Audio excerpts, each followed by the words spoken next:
Ertugrul कौन था? इतना ताकतवर होने के बावजूद सुल्तान क्यों नहीं बन सका? वफादारी की ऐसी दास्तान के सुनकर आप भी दाद देंगे। नाज़रीन, इन दिनों पाकिस्तान में अर्तुगरुल का चर्चा हर जुबान पर नजर आता है।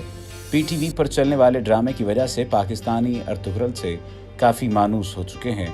इस वीडियो में हम आपको अर्तुगरुल की ज़िंदगी, उसकी बहादुरी और सबसे बढ़कर उसकी वफादारी के बारे में बताएंगे। नाज़रीन, अर्तुगरुल का कबीला खरासान में आबाद था, लेकिन चंगेज़ खान ने खारजमी सल्तनत को तबाह किया तो उनका कबीला मिस्र की तरफ हिजरत कर गया। वहाँ भी तुर्कों की हुकूमत थी। खारजम से आने वाले कबाइल ने मिस्री तुर्कों के साथ जंगें लड़ी, लेकिन शिकस्त होने पर ये एशियाई कूचक, जिसे आजकल अनातोलिया के नाम से जाना जाता है, यहाँ आ गए। अर्तुगरुल का कबीला उनके वालिद सलमान शाह की सरबराही में शाम की तरफ जा रहा था।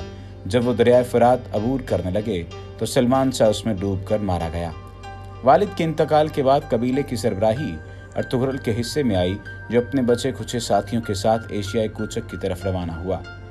जब अर्तुगरुल अपने कबीले का सरदार बना, उस वक्त उनका कबीला सिर्फ 420 घरानों पर मुश्तमिल था। उनका कबीला जब सुल्तान अलाउद्दीन सल्जूकी की पनाह लेने के लिए कोनिया की तरफ जा रहा था तो रास्ते में इंतहाई दिलचस्प वाक़या पेश आया, जो तारीख में हमेशा के लिए अमर हो गया। और यही वाक़या आगे चलकर सल्तनत उस्मानिया की बुनियाद बना।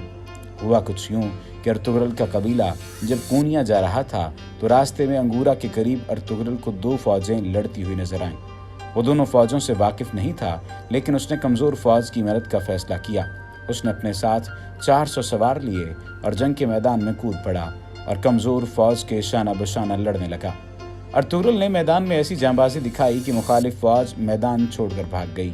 फतह हासिल करने के बाद अर्तुगरुल को पता चला कि उसने जिस फौज की मदद की थी वो इसी अलाउद्दीन सल्जूकी की फौज थी जिससे वो पनाह लेने जा रहा था, जबकि उसकी मुखालिफ फौज तातारियों की थी। अर्तुगरुल के इस कारनामे और बहादुरी से सुल्तान अलाउद्दीन सल्जूकी बहुत खुश हुए और उन्होंने अर्तुगरुल को बाज़ंतीनी सरहद के करीब सहूद का ज़रख़ेज़ इलाका दिया। ये एक ऐसा इलाका था जिस पर बाज़ंतीनी अक्सर हमले करते रहते थे। अर्तुगरुल ने चंद ही दिनों में सारे इलाके में अपनी शुजाअत की धाक बिठा दी। अर्तुगरुल की बहादुरी देखकर इर्द गिर्द के तुर्क कबाइल भी उसके साथ शामिल होते गए और यूं अर्तुगरुल एक बड़ी कुव्वत बन गया। एक सरदार का इस तरह ताकत हासिल करना सुल्तान अलाउद्दीन के लिए खतरनाक हो सकता था, लेकिन उन्होंने अक्लमंदी का मुजाहरा करते हुए अर्तुगरुल को अपना नायब मुकर्रर कर दिया। सुल्तान का नायब बनने के बाद अर्तुगरुल ने बाज़ंतीनियों और तातारियों से कई जंगें लड़ी और कई मकबूजा इलाके उनके कब्जे से आज़ाद करवा लिए। यहाँ ये सवाल भी पैदा होता है कि अर्तुगरुल इतना ताकतवर था, फिर उसने खुद मुख्तार रियासत कायम क्यों नहीं की? इस सवाल का जवाब अगर एक लफ्ज़ में दिया जाए तो वो है वफादारी। अर्तुगरुल ने कोनिया के सुल्तान अलाउद्दीन सल्जूकी के साथ आखिरी दम तक वफादारी निभाई और उनका नायब बनकर रहा। अर्तुगरुल चाहता तो सल्तनत की अंदरूनी कमजोरियों को फ़ायदा उठाकर खुद सुल्तान बन सकता था, लेकिन उसने आखिरी दम तक सुल्तान के साथ वफादारी निभाई।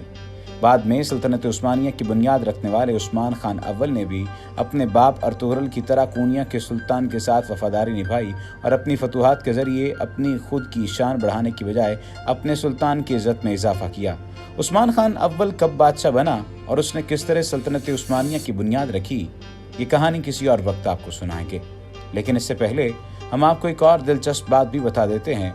हमें तुर्की के झंडे में चांद का निशान नजर आता है। ये दरअसल तुर्कों का निशान नहीं है, बल्कि सुल्तान अलाउद्दीन सल्जूकी के झंडे का निशान था, जो अर्तुगरुल ने उनके नायब की हैसियत से बरकरार रखा और आज तक ये चांद का निशान तुर्कों की अजमत का कौमी निशान है।